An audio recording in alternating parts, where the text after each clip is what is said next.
Welcome back, folks, to Let's Play The Raven, Legacy of a Master Thief.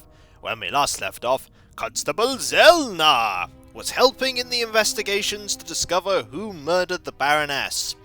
And it would seem that the investigator in Spectre Legrand is pretty set in his decision on interviewing all of the passengers rather than actually following the evidence, which would clearly state that he effectively is going about it wrong. Let us have a look at the plant here. A pitiful attempt to make the interior of the ship seem less dreary. A bit of paint on the walls would have helped more, especially since a plant won't survive long without daylight. Is there anything in there of interest? There are little stones in the flower pot. Let's take one. Not only does the poor plant have to make do without sunlight, it doesn't have any soil either. Nothing we can do with the rocks. Take some stones. Really? What am I supposed to do with stones? Well, take them anyway. You never know. Although, sooner or later. Yep, you might have a need for some stones. Small, even stones. Probably easier to handle on a ship than real soil. Anything else in here? We could examine the window of the medical center. We're lucky that the Lydia has a well-stocked medical center at its disposal. I suppose it was added during the war. A ship of this size wouldn't normally have a full medical center. Well, let's head upstairs. I'm sure there might be other people we can start questioning now that, the interview process with Legrand has begun. And I can imagine that I know exactly who he's interviewing first. The person that he thinks is the most obvious culprit. And that, of course, would be the violinist, of course. Yep. Mr. Kreutzer, come on, you have to give me a bit more. You're the only one who was on the train and who has no alibi for last night. As I said, I was in my cabin. Are you sure that it was your cabin and not the Baroness's? Legrand will question the guests, one after another. But if he doesn't get the answers that he wants to hear, it could become unpleasant for them. I think it's time to talk to Lady Westmacott now. Lady Westmacott, may I bother you for a moment? By all means, Mr. Zellner.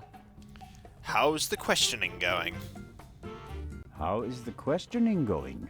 Are you implying that I'm an eavesdropper? The inspector is placing a lot of pressure on our dear Mr. Kreutzer. He's the only one who was on the train and who doesn't have an alibi for last night. Perhaps. But him? A murderer? I doubt it. I know people like him. He doesn't have enough backbone to kill someone in cold blood and remain so calm. He'd turn it into a drama and then a farce, drink himself insensible, and then, railing at fate, pitch himself into the sea. Forget him. Legrand is wasting his time. Mr. Kreutzer just happens to be a perfect fit for the inspector's image of the Raven. Athletic, cultured, moves among the rich and famous. I'll eat his violin if he's the Raven or the murderer. I have to be going, Lady Westmacott. Please keep me informed, Constable Zellner. Of course. I think I have to agree with Constable Zellner here. There is no way that he is the murderer, in my opinion. And I doubt he's the Raven. But then again, maybe he could be the Raven! What's for dinner? Or breakfast? English ham and eggs.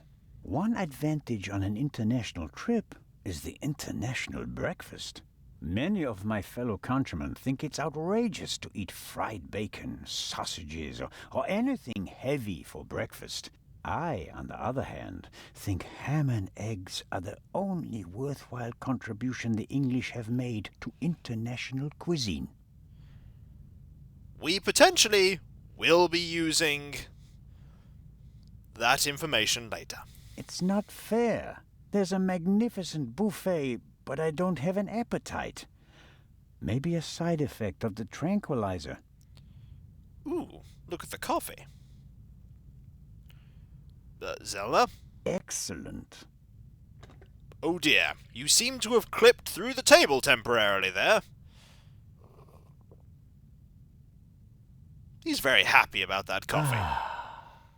That's just what I needed. You now have had a coffee.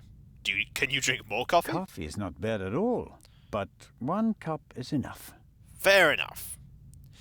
What we need to do is we need to get down into the area with the prisoner. And we also need to get Zelna to stop clipping through the table and actually get there. So, oh, he managed to get there anyway! Through the power of teleportation! The death of his mistress doesn't really bother Inch. He's only worried about his own future. The death of his... Okay, we're not going to get any more information out of Inch, but that is indeed a slightly worrying fact to consider. Now, I've been waiting for an NPC to appear somewhere. And the NPC might have appeared now. Yep. There she is. Miss Mayers.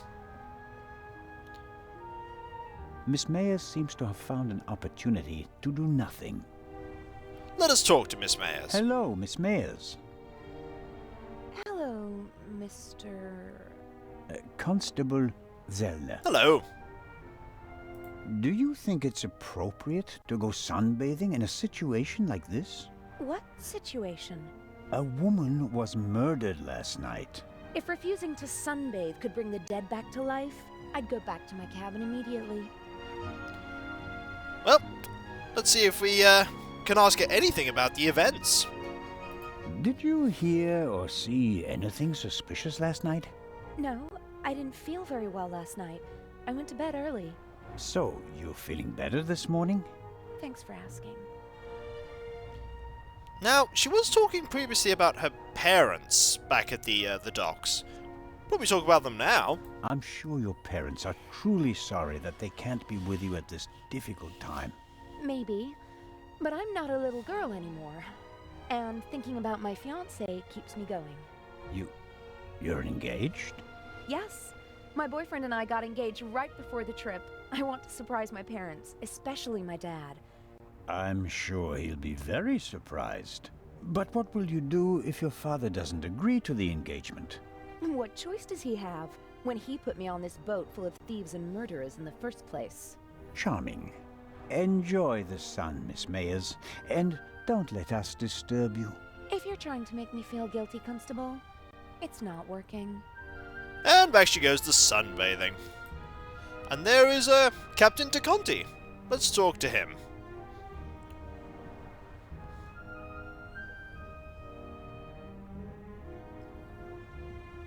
Captain DeConti seems old and tired. The price you pay for a life like his, I suppose. Now, let's talk to I'm him. sure Captain DeConti wouldn't mind a chat, but I don't think he can help me at the moment. Ah, fair enough. In that case, we shall move over to the forecastle. I do believe there are now more people to talk to on the forecastle. We haven't seen Matty for a while, after all, and I'm sure we could use Matty's help. Matty always seems quite helpful.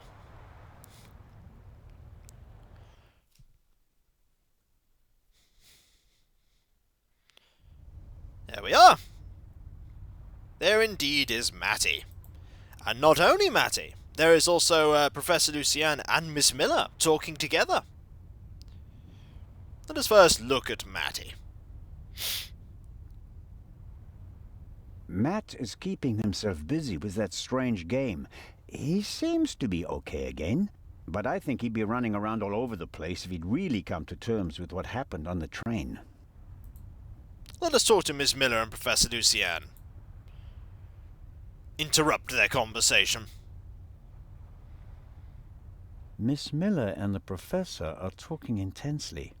She seems pretty relaxed, by her standards. Very well, let's have a conversation. Good Hello. morning, Miss Miller. Professor Lucien? Constable Zellner, how are you? I heard you passed out last night. Well, not quite. I was poisoned. Oh dear. Oh, That wretch. There's something about this angle that they presented with this conversation that makes Miss Miller's, like, the way her mouth moves in the scene, like, you pretty much see absolutely all of her teeth, and it just seems a little unusual the way that her mouth moves in this dialogue. I'm not sure why, but it just seems a bit unusual. Let's talk about last night, shall we? Who do you mean by that wretch? That stowaway. That new raven. The young man can't be the murderer. Constable Oliver had already apprehended him when the shot was fired. You mean... Whoever killed the Baroness is still on the loose. Oh dear. I think I should take my leave. I'd like to rest for a while. Oh dear. One last question, Professor. Key to the safe. The safe in Legrand's cabin can only be opened with 3 keys. Am I right? That's correct. We sent the first to Monsieur Mokhtar of the Egyptian Museum via air freight. I have one, and the inspector has the other. But it was originally planned that someone else should carry the 3rd key, right? You are well informed, Constable. Baroness von Trebitz should have had it. But then there were concerns, and for that reason, Inspector Legrand took it himself. Was that his idea? Well, yes, you could say that. I want to go back to my cabin. I'll see you later, Mary.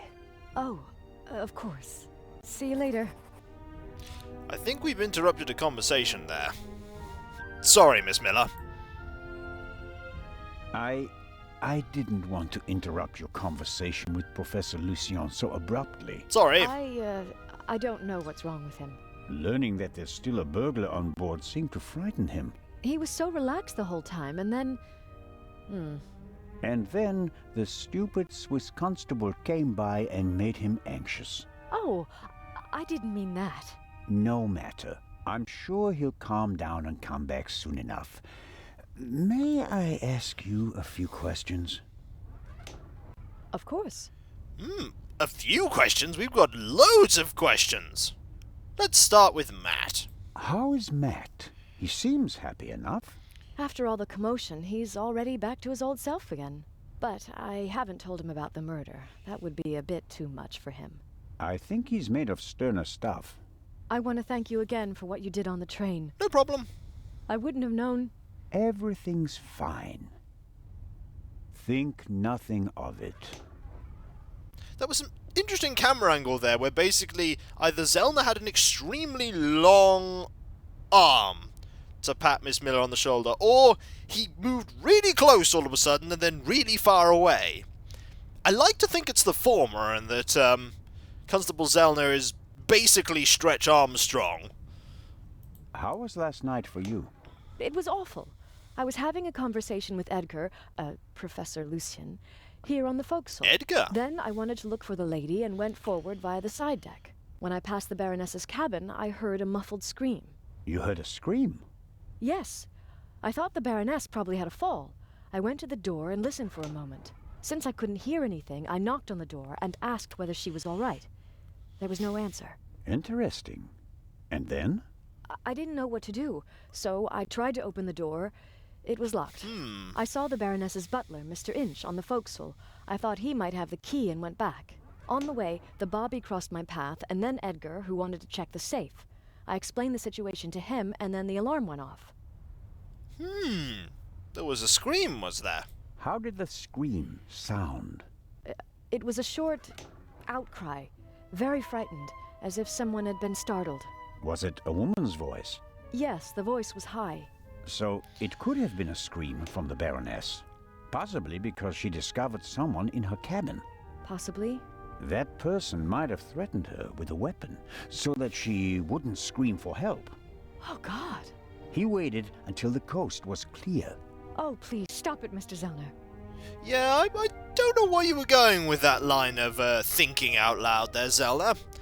A high-pitched scream. Well, I don't know about you, Zellner, but the Baroness's voice was not that high-pitched. Maybe it was the surprise of the moment. The Baroness's butler said that he was on the forecastle as well? Yes, he was standing on the other side of the deck smoking a cigarette. Was he on the forecastle the whole time? I'm not sure. He was there, and later he was on the side deck with us.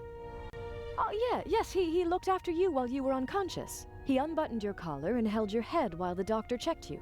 But you can't say for certain whether he came from the forecastle with you and Professor Lucien, or afterwards. Well, no. But where else could he have come from? Interesting assumption. Did you report that to Inspector Legrand? Yes, last night. He was very interested and took a lot of notes. But I wanted to look for Lady Westmacott, and he let me go without further delay. He said that he'd take down my full statement today. I understand. Do you think the man from the train also killed the Baroness, Constable Zellner? I don't know yet. It's horrible. Explosions, thieves, murderers. This isn't the right place for a lady and a little boy. Also, interesting observation. The professor's referred to you as Mary, and you've referred to the professor as Edgar. It implies that you two have got to know each other better. You and Professor Lucien seem to be having a lively conversation. Oh, yes. He's an expert in ancient Egyptian art and preeminent in hieroglyphic research. He's the head of the Egyptian department in the British Museum, you know. And he's going to open an exhibition at the Egyptian Museum in Cairo. Right. For the eye. They had planned on exhibiting both jewels together for the first time in decades, but that's not going to happen now, sadly. I think it's quite upsetting for him. We're working hard to ensure that at least one eye will be on display. I know. I'll ask Lady Westmacott if she'd like to participate in the opening of the exhibition. I think it would be good for her. And Professor Lucien will surely offer you a private tour. Indeed. Interesting last question, really, but we'll ask it. You're American, aren't you? That's correct. And you moved to England because of the job? I lived in England before. During the Second World War, I volunteered. I worked in a pharmacy on a U.S. base north of London. In a pharmacy? Interesting. Well, it was the war and everyone was sent where they could help best. Please, go on, Mrs. Miller. After the war, I studied music in London. I met my husband there. We married and went back to the States together. He was also American? No, English. But he said he had problems with his family and he wanted to be as far from them as possible. And you gave up your studies for him? Well, yes, I did. Life as a single mother couldn't have been easy. It was pretty tough then. I worked from morning till night and it was still only enough for the bare necessities. And I couldn't give Matt all the attention he needed. And then Lady Westmacott entered your life. Indeed. It was like an angel appeared to me. She must have offered me the position out of pity. I had no experience as a carer. She made me a generous offer. I couldn't believe it. And she really adores Matt. She's offered him a good education, and now he has every opportunity in life. An almost unbelievable story. Almost. I'm still afraid that it's a dream and that I'll wake up one day. What about the tranquilizer? That's actually a good question, Bobby. We'll talk about Lady Westmacott first. How does it feel to work for such a world-famous person? The work is very interesting and varied, and it pays well, too. You are very lucky that the lady offered the position to you. I just hope she won't change her mind one day. What would become of Matt's education then? I really make an effort to measure up to Lady Westmacott's expectations, but sometimes I feel like I fall short. Lady Westmacott couldn't ask for a better companion. I'm saving up as much money as I can all the same. I'd do anything so that Matt doesn't have to give up his new life.